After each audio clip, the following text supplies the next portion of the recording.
Movie के start होते ही हमें एक आदमी दिखाया जाता है जिसका नाम डैनियल होता है। डैनियल उस वक्त पूल से अपने बेटे की बॉल निकाल रहा होता है। फिर हमें डैनियल का बेटा दिखाया जाता है जिसके साथ पिछले कुछ दिनों से कुछ अजीबोगरीब हो रहा था, और वो ये कि उसे रात में डरावनी आवाजें सुनाई देती थी जिसकी वजह से वो सो नहीं पाता था। इस बात की वजह से डैनियल के बेटे की नेचर बदलती जा रही थी। वो चुपचाप रहता था और अपने पेरेंट्स के साथ भी उसका बिहेव सही नहीं था। अपने बेटे की ऐसी हालत देखकर उसके पेरेंट्स एक साइकाट्रिस्ट को बुलाते हैं। वो डॉक्टर डैनियल के बेटे से बात करती है। तब वो बच्चा डॉक्टर को उन आवाजों के बारे में बताता है जो उसे रात को सुनाई देती है। डैनियल का बेटा कहता है कि वो आवाजें मुझे कहती हैं कि मैं कोई पेंटिंग्स बनाऊं, ड्राइंग्स बनाऊं। ये बातें उस डॉक्टर को थोड़ी बहुत अजीब लगती हैं। वो डॉक्टर उस बच्चे के पेरेंट्स को कहती हैं कि ये सिर्फ उसकी इमेजिनेशंस हैं और कुछ नहीं, क्योंकि रिसेंटली आप लोग एक नए घर में शिफ्ट हुए हैं, इसी वजह से वो बच्चा खुद को अकेला समझ रहा है। ये सारी बातें बताने के बाद वो डॉक्टर वहाँ से चली जाती है, लेकिन तभी उस डॉक्टर की गाड़ी से अजीब सी आवाजें आने लगती हैं। जबकि दूसरी तरफ डैनियल का बेटा एक ड्राइंग बना रहा होता है। ड्राइविंग के दौरान डॉक्टर के कान में एक मक्खी चली जाती है जिससे उस डॉक्टर को काफी इरिटेशन होती है, लेकिन तभी उस डॉक्टर की आंखों में खून आ जाता है। उसकी तबीयत खराब होने लगती है जिसकी वजह से गाड़ी का बैलेंस खराब हो जाता है और गाड़ी एक ट्री से जाकर टकराती है और ट्री की एक टहनी उस डॉक्टर के मुंह के आर पार हो जाती है और बहुत ही बुरे तरीके से उस डॉक्टर की मौत हो जाती है। मरने के बाद वो मक्खी उस डॉक्टर के कान से बाहर आ जाती है और उड़ जाती है। डैनियल का बेटा भी अपनी ड्राइंग कंप्लीट कर चुका था। उसने जो पेंटिंग ड्रॉ की थी उसमें दिखाया गया है कि टहनियों पर से खून आ रहा है। उस बच्चे का फादर डैनियल देखता है कि उस दीवार के एक छोटे से हिस्से पर काफी सारी मक्खियां हैं। डैनियल उन मक्खियों से तंग था और वो स्प्रे के जरिए उन्हें भगाने की कोशिश कर रहा था, लेकिन तभी डैनियल का बेटा उसे कॉल करता है और कहता है कि पापा आप मेरी हेल्प कर दीजिए, पूल से बॉल बाहर निकाल दीजिए। फिर डैनियल अपने बेटे की बॉल निकाल देता है। साथ साथ वो अपने बेटे को ये भी कहता है कि अब पूल के पास मत जाना, और तभी डैनियल की वाइफ अपने बेटे को बुला लेती है शॉवर के लिए, और वॉशरूम में भी उस बच्चे को वॉकी टॉकी से अजीब सी आवाजें सुनाई दे रही थी। इसके बाद वो बच्चा अपनी मदर से पूछता है कि क्या पापा मुझसे प्यार नहीं करते, क्या वो मुझसे नफरत करते हैं, जिस पर उसकी मदर जवाब देती है कि नहीं बेटा, ऐसा तो कुछ नहीं है, बल्कि तुम्हारे पापा तो तुमसे बहुत प्यार करते हैं। रात को डैनियल की वाइफ उससे पूछती है कि क्या आपने बच्चे से कोई बात की थी, जिस पर डैनियल कहता है कि नहीं, मैंने तो कुछ नहीं कहा। और यहाँ पर डैनियल समझ जाता है कि उनके बेटे ने अपनी मदर से कोई बात की है, इसीलिए वो अपनी वाइफ को समझाने की कोशिश करता है कि देखो परेशान मत हो, हमारा बेटा अकेला है इसीलिए इस तरह की बातें कर रहा है। जब स्कूल में उसका कोई फ्रेंड बन जाएगा तो वो बिल्कुल नॉर्मल हो जाएगा। आधी रात को पूल के पास से कुछ डरावनी और काफी तेज आवाजें सुनाई दे रही थी। इसी वजह से डैनियल की आंख खुल जाती है, इसीलिए वो गेट को बंद करने के लिए चला जाता है। लेकिन जब डैनियल वापस आता है तो वो देखता है कि उनका बेटा किसी से वॉकी टॉकी पर बातें कर रहा है, और बच्चे के रूम में अचानक से उसका टॉय प्ले हो जाता है। फिर वो बच्चा उस टॉय को बंद कर देता है, लेकिन तभी उसकी नजर पर्दे के पीछे पड़ती है और उसे रियलाइज होता है कि पर्दे के पीछे कोई खड़ा हुआ है। इस बात की वजह से वो डर जाता है और वापस अपने बिस्तर पर आ जाता है, लेकिन तभी उस बच्चे को फील होता है कि कोई आहिस्ता आहिस्ता उसकी तरफ आ रहा है, और तभी अचानक से कोई उसका मुंह पकड़ लेता है। लेकिन इसी दौरान डैनियल का हाथ फोटो फ्रेम पर लगने की वजह से वो नीचे गिरकर टूट जाता है, जिससे डैनियल के हाथ पर भी चोट लग जाती है और खून आने लगता है। नेक्स्ट डे डैनियल की वाइफ आकर बताती है कि हमारे बच्चे को स्कूल से निकाल दिया गया है क्योंकि इसने स्कूल में एक अजीब हरकत की। ये वहाँ पर एक कबर्ड में छुप गया, और तो और इसने प्रिंसिपल को बाइट भी कर ली। इसीलिए बच्चे की मदर उसे कहती है कि अब हर रोज डॉक्टर तुमसे मिलने आएंगे, देखना तुम। जिस पर वो बच्चा जवाब देता है कि डॉक्टर तो मर चुकी है। ये सुनकर उस बच्चे के पेरेंट्स सोचते हैं कि हमारा बच्चा फजूल बातें कर रहा है, लेकिन फिर थोड़ी देर बाद डैनियल के पास कॉल आती है और उसे पता चलता है कि वो डॉक्टर सच में मर गई है। लेकिन फिर ये लोग सोचते हैं कि हमारे बेटे को स्कूल में किसी ने बता दिया होगा उस डॉक्टर की डेथ के बारे में। रात को उस बच्चे को फिर से वॉकी टॉकी से कोई आवाजें सुनाई दे रही थी, और उन आवाजों को सुनकर वो ड्राइंग भी बना रहा था। और तभी हम उस बच्चे के रूम में एक लेडी की सॉल को देखते हैं, और वही थी जो इन सबको परेशान कर रही थी। और आज रात पे पूल के पास से किसी की आवाजें सुनाई दे रही थी,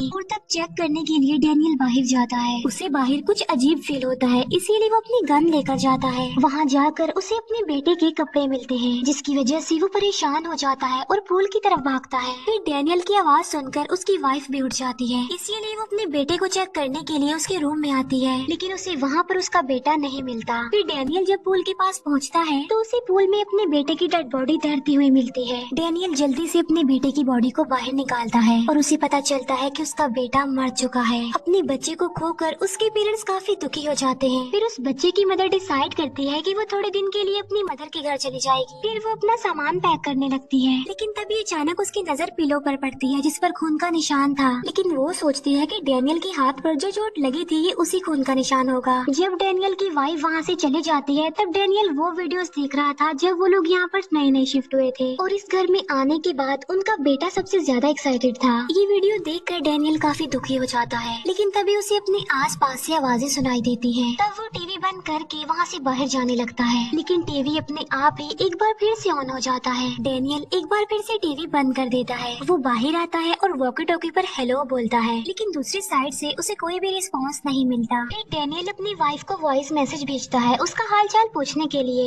लेकिन वॉइस मैसेज में बहुत ज्यादा शोर था। इसी वजह से डैनियल की वाइफ उसे कॉल करती है और डैनियल से पूछती है कि क्या तुम ठीक हो, क्योंकि तुम्हारी वॉइस मैसेज में अजीबोगरीब आवाजें सुनाई दे रही थी। कॉल बंद होने के बाद डैनियल उस वॉइस मैसेज को सुनता है और इस बार जो वो उसमें सुनता है वो सुनकर वो शॉक्ड रह जाता है। फिर आवाज को ठीक से सुनने के लिए वो उस आवाज को अपने लैपटॉप में अपग्रेड करके सुनता है और इस बार उसे अपने बेटे की आवाज सुनाई देती है जो हेल्प मांग रहा था। और यहाँ पर ये सब कुछ डैनियल को कुछ पैरानॉर्मल लगता है और अपने बेटे के मरने से पहले डैनियल ने पैरानॉर्मल इन्वेस्टिगेटर का इंटरव्यू देखा था। फिर वो उस पैरानॉर्मल इन्वेस्टिगेटर से मिलने के लिए उसके पास जाता है और उसे अपने घर में होने वाले सारे इंसिडेंट्स के बारे में बताता है और अपने बेटे की आवाजों के बारे में भी। इसीलिए वो उस पैरानॉर्मल इन्वेस्टिगेटर से हेल्प मांगता है। पहले तो वो साफ इनकार कर देता है, लेकिन फिर डैनियल उसे अपनी हेल्प करने के लिए एग्री कर लेता है। फिर वो पैरानॉर्मल इन्वेस्टिगेटर अपनी बेटी को लेकर डैनियल के घर पर आ जाता है और उस पैरानॉर्मल इन्वेस्टिगेटर की बेटी का नाम रूथ था। घर में जाने के बाद रूथ पूरे घर में कैमरा सेटअप कर देती है। फिर सब कुछ सेटअप करने के बाद ये उस घर में आवाजें सुनने की कोशिश करते हैं, लेकिन तभी रूथ को कमरे में कोई बैठा हुआ दिखता है और वो ये बात अपने फादर को बताती है। वो कहती है कि कैमरा में डैनियल आ रहा है, उसे कहेंगे वो बाहर चला जाए। लेकिन रूथ का फादर कहता है कि वो डैनियल नहीं हो सकता क्योंकि डैनियल तो बाहर बैठा हुआ। फिर रूथ का फादर उसे रूम में चेक करने के लिए जाता है, लेकिन उसे वहाँ पर कोई भी नजर नहीं आता। लेकिन तभी उसे अपनी बेटी रूथ की आवाज सुनाई देती है जो अपने फादर को कह रही होती है कि जल्दी उस रूम से बाहर चले जाएं, क्योंकि वो भूत, वो सोल बिल्कुल उसके फादर के पास ही था। लेकिन रूथ के फादर को वहाँ पर कोई भी नजर नहीं आता। फिर थोड़ी देर बाद उसके फादर के हेडफोन में बहुत तेज साउंड पैदा होता है जिससे वो डर जाते हैं, घबरा जाते हैं। ये सब देखने के बाद रूथ के फादर कहते हैं कि यहाँ पर जरूर कुछ पैरानॉर्मल और सुपरनैचुरल हो रहा है, इसीलिए इस बात को चेक करने के लिए हम कल दोबारा से ट्राई करेंगे। रूथ के फादर को रात में रूम के बाहर कोई नजर आता है, इसीलिए वो उसका पीछा करते करते बाहर आ जाते हैं। रूथ के फादर देखते हैं कि वहाँ पर उसकी वाइफ है जो कि मर चुकी थी, इसीलिए वो उसे बात करने की कोशिश करते हैं। लेकिन रूथ की मदर अपने हस्बैंड को बातों में फंसा लेती है और वो उसे खाना भी देती है और वाइन भी, और कहती है कि अब से हम हमेशा के लिए साथ ही रहेंगे। फिर वो एक तेज नाइफ से रूथ के फादर का हाथ काटने लगती है, लेकिन तभी वहाँ पर रूथ आ जाती है और अपने फादर को सेंसेस मिलाती है। होश में आते ही रूथ का फादर देखता है कि वो खुद ही अपना हाथ काट रहा है। दूसरी तरफ हम देखते हैं कि डैनियल की वाइफ को किसी की कॉल आई है और जब वो उस कॉल को सुनती है तो वो देखती है कि कॉल पर उसका बेटा है और वो अपनी मदर को कह रहा होता है कि पापा घर पर किसी को ले आए हैं मुझे नुकसान पहुंचाने के लिए। डैनियल की वाइफ उससे पूछती है कि बेटा तुम इस वक्त कहाँ पर हो, जिस पर वो बच्चा जवाब देता है कि मैं अपने बेड के नीचे छुपा हुआ हूँ।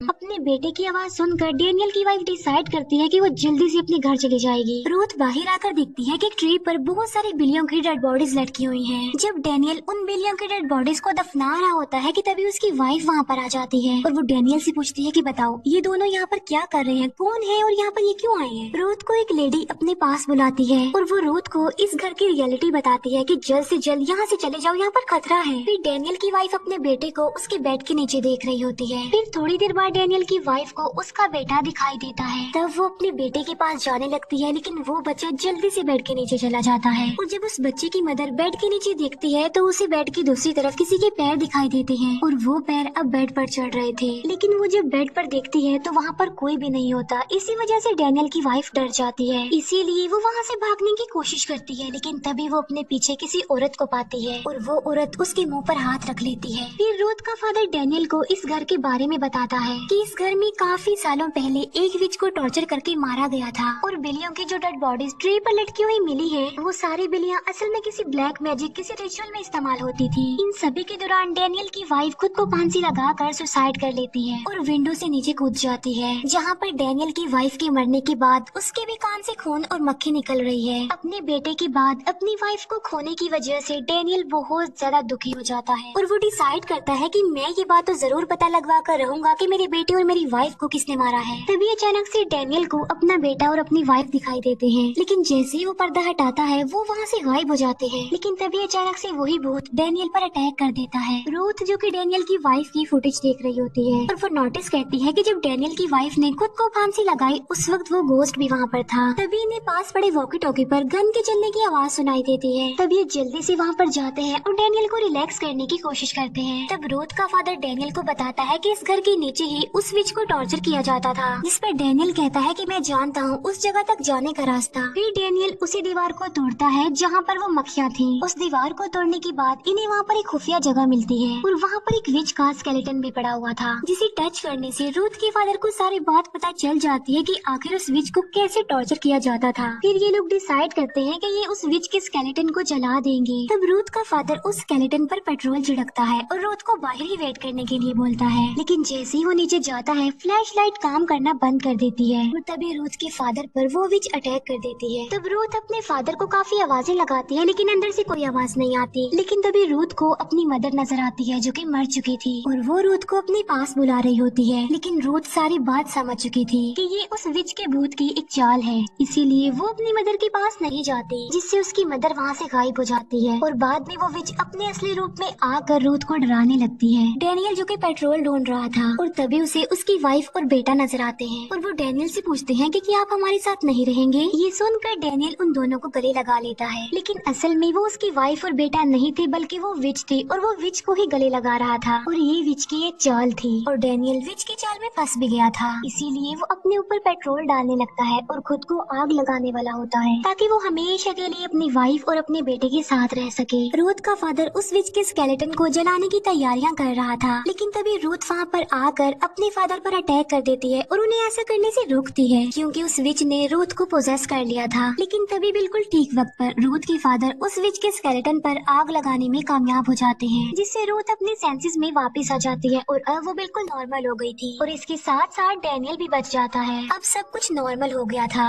और डैनियल अपने बेटे की बनाई गई ड्राइंग्स देख रहा था। वो दिखता है कि सबकी मौत का मेथड पहले से ही डिसाइड था कि कोई कैसे मरेगा। एक ड्राइंग देखकर डैनियल को कुछ याद आ जाता है और वो उसी रात को याद करता है जब उसे आवाज सुनाई दी गई थी। उसे याद आता है कि एक मक्खी ने उसे भी पोजेस कर लिया था और उसने ही अपने बेटे को पूल में डुबा कर मार दिया और जब वो सोया तो वो मक्खी उसके कान से निकल गई और खून का एक ड्रॉप उस पिलो पर गिर गया, जिसे उसकी वाइफ उसके हाथ पर लगी चोट का खून समझ रही थी। ये सब जानने के बाद डैनियल को काफी दुख होता है और उसे अपने किए पर अफसोस और पछतावा भी हो रहा था। इसीलिए वो पुल के पास जाता है और खुद को शूट करके मार डालता है और यहाँ पर हम ये जान पाते हैं कि डैनियल के बेटे ने अपनी और अपने फादर की मौत का तरीका पहले ही ड्रॉ कर लिया था। फिर हम देखते हैं कि वो विच डैनियल को देख रही है, इसका मतलब ये है कि वो मरी नहीं जिंदा है, यानी वो लोग उस विच को खत्म नहीं कर पाए। फिर हम रूथ और उसके फादर को देखते हैं जो किसी की फुटेज देख रहे थे जिसमें एक लड़की थी जिसे किसी सोल ने पोजेस कर लिया था, यानी अब ये बाप बेटी उस लड़की की हेल्प करेंगे और इसी के साथ ही ये मूवी यहीं पर एंड हो जाती है। Thank you for watching.